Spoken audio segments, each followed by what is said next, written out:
Yo, what's good, Tristans and Tris fam? Today, we're going to talk about how Adele's voice has changed from when she left the mainstream to her comeback. But before we get started, be sure to check me out Instagram, Twitter, TikTok. Now, a little bit of a warning, we're going to be talking about some sensitive subjects here. So feel free to skip around. Feel free to skip this video. If any of these subjects are sensitive to you, I completely understand it. It's 100% fine. So the three things we're going to talk about of factors that might have changed her voice. Not all of them I agree with, by the way. We're going to go into that. But these are things that are floating around. These are comments that I've gotten. This is stuff that I've heard on the news, of all places. But the three things that could have changed her voice from when she left in, I believe, 2018. Number one, trigger warning, weight loss, which I don't agree with, by the way, but we're going to talk about it. Number two, vocal damage. Number three, her vocal technique. We're going to jump into this first with the topic of weight loss. Now, I really do not want this to be about Adele specifically, and I went back and forth for probably a good week thinking about how I wanted to approach this and if I even wanted to approach it. But I did decide that it was actually something that was worth talking about. Now, I wouldn't be bringing this up if I didn't get so many comments of people saying, wow, I can't believe she can still sing after she lost the weight. I think people are just misinformed. And part of that is because of mainstream media and how they speculate on things in terms of voice that they just completely don't understand. Check this out. It's the big showbiz story that's got everyone talking. Adele made her return to our screens this weekend. And we didn't get to hear about any new material in that, but we did get to hear her sing a little bit.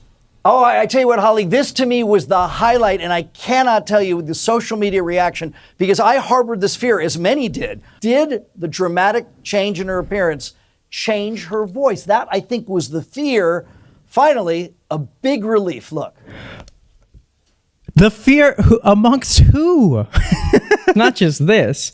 I've seen this general myth perpetuated for a long time now. I don't know if you guys remember, but on American Idol one season, there was a lot of controversy surrounding J-Lo because she made a comment about somebody who had lost weight, and J-Lo was surprised that they were still able to sing or that they sang in a particular way that she associated with people who were a little bit heavier. I think J-Lo was actually trying to compliment the girl, but J-Lo is just probably didn't know what she was talking about, or phrased what she was talking about not in the best way.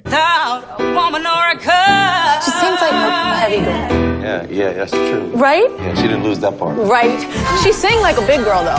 Jennifer Lopez is getting some fan pushback for those comments she made during an American Idol audition this week, with viewers saying J-Lo was fat-shaming, especially because that contestant, 26-year-old Lindy Tahallini, dropped a whopping 150 pounds before auditioning. I do think that it's time to put this myth to an end. There were a few things that I came across, and the most compelling argument that I found in favor of the idea that changes in weight alter your vocal tone was this idea that weight changes are often accompanied by changes in sex hormones, whether that's testosterone or estrogen. It's been speculated that perhaps these changes in sex hormones could change the voice. However, I was so invested in this and I wanted to be sure that I got it correct.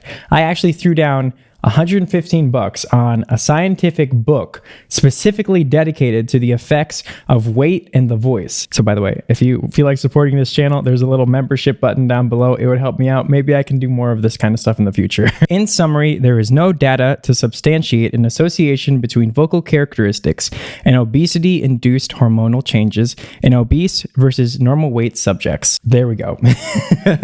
So here's the thing.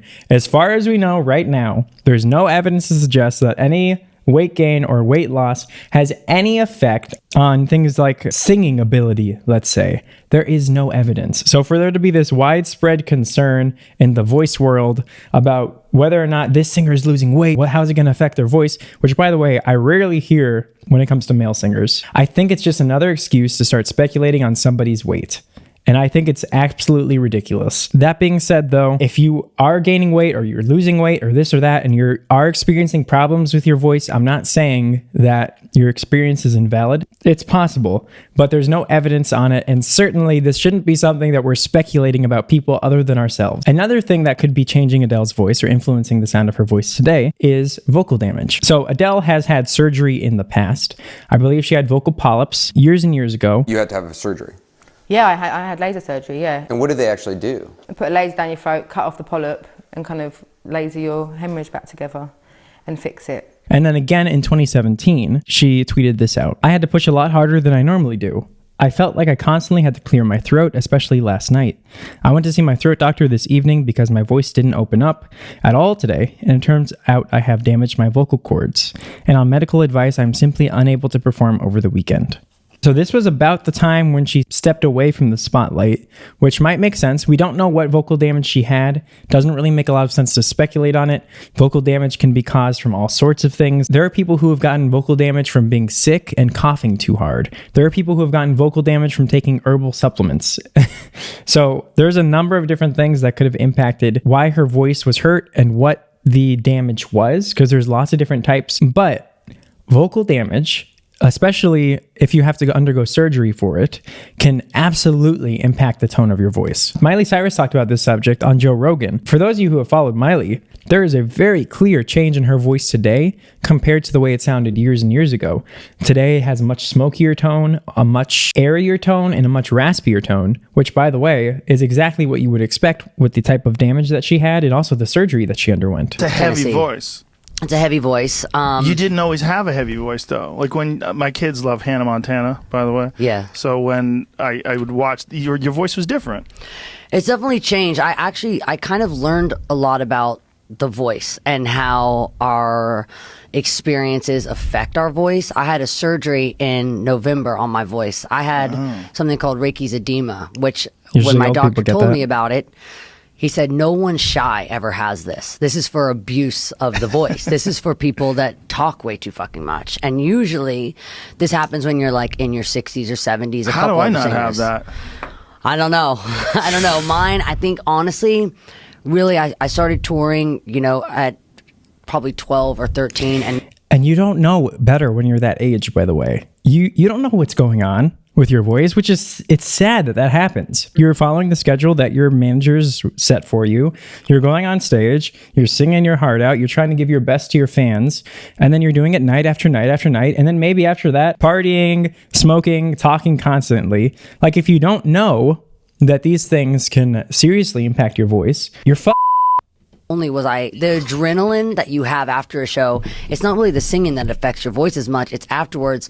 You're totally on, and then it's really hard to get that sleep. You stay up talking all night. Later, the talking all night turned into smoking all night, and now this is kind of where we're at. We got some dirt on her. The voice can be like a face. It collects wrinkles and it tells a story. If you look at yourself and you go, oh. Completely true. I love this interview so much. I love that she was so open about this. So depending on the type of vocal damage that you have, it can take place in many different ways. You can have bleeding, you can have bruising, or you can have calluses, also known as nodules. We'll talk about this just because it's interesting. Very briefly, what can happen when you have nodules, polyps, or any sort of callus on the voice is that there is an incomplete closure of the vocal folds.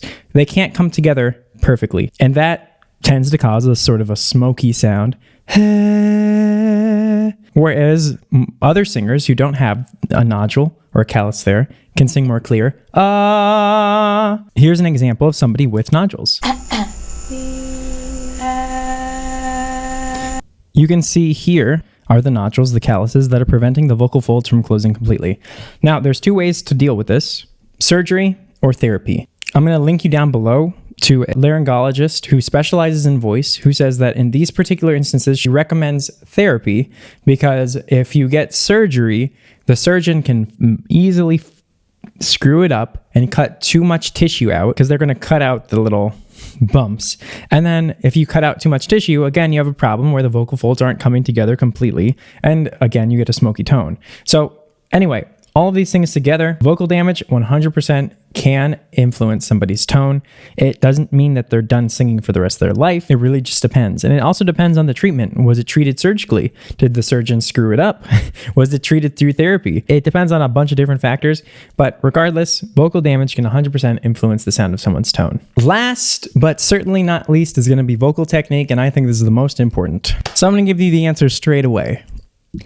The way that Adele has approached her voice over the years has changed Not significantly, but enough for there to be an audible difference, I think, to most of you. I'm going to play 2 examples of her singing Someone Like You, one from Saturday Night Live and one from The Ellen Show. On The Ellen Show, one of her preferred vowels, especially if she goes up in pitch, is ah, whereas in 2020, she prefers a darker, more ah. 2011. Never mind, I'll find someone like you. I wish nothing but. Never mind, I'll find someone like. I wish nothing but the best. It almost in some places gets a little bit nasally. That's how sort of bright she modifies her vowels up in the mid to upper mid range. However, 2020. Yep, here she is. Okay. It's a turnout out of the blue, uninvited, but I couldn't. Someone like you, I wish nothing but the best for you too. Don't forget me, I'm back. I remember you said. There's also a little bit more of a fullness to her voice and a little bit of a oomph to it. I'll remember you say, right? I'll remember. In 2011. I'll remember you say. Exactly what I would imagine. So 2011, instead of how, she goes, I'll remember. Anyway, those to me are the biggest things in her voice that have changed it over the years. Not the first one. We're not even going to talk about the first one. First factor we talked about, zero influence, zero effect. I believe that most of her vocal changes can be chalked up to potentially, and again, we don't know, but potentially maybe some form of vocal damage. And most importantly, the 100% most important thing is the vocal technique. Because to me, for the most part, her voice sounds pretty good and pretty healthy. There is a little bit of a smokiness on it in 2020. We'll have to see if that is something that maybe that's an effect she's doing intentionally. Or maybe it is just something that's a part of her voice now. We're going to have to see as we go on. Anyway, hopefully this video was helpful for you guys. I, like I said, was very on the fence about doing it. Really, the point of this isn't Adele. This video isn't for Adele. This video is for everybody else who is very curious about the voice and how the voice can change. And maybe I've prevented some people from getting vocal damage today. Maybe I've helped some people learn to not shame people because of their weight. That'd be very nice. I know you meant well, probably. I hope. But I think that overall this video is going to do good things. So anyway, hopefully you like this video. Be sure you subscribe if you like these types of videos. Check me out, Instagram, Twitter, TikTok. And until next time, Tristan as Interest fam. Peace.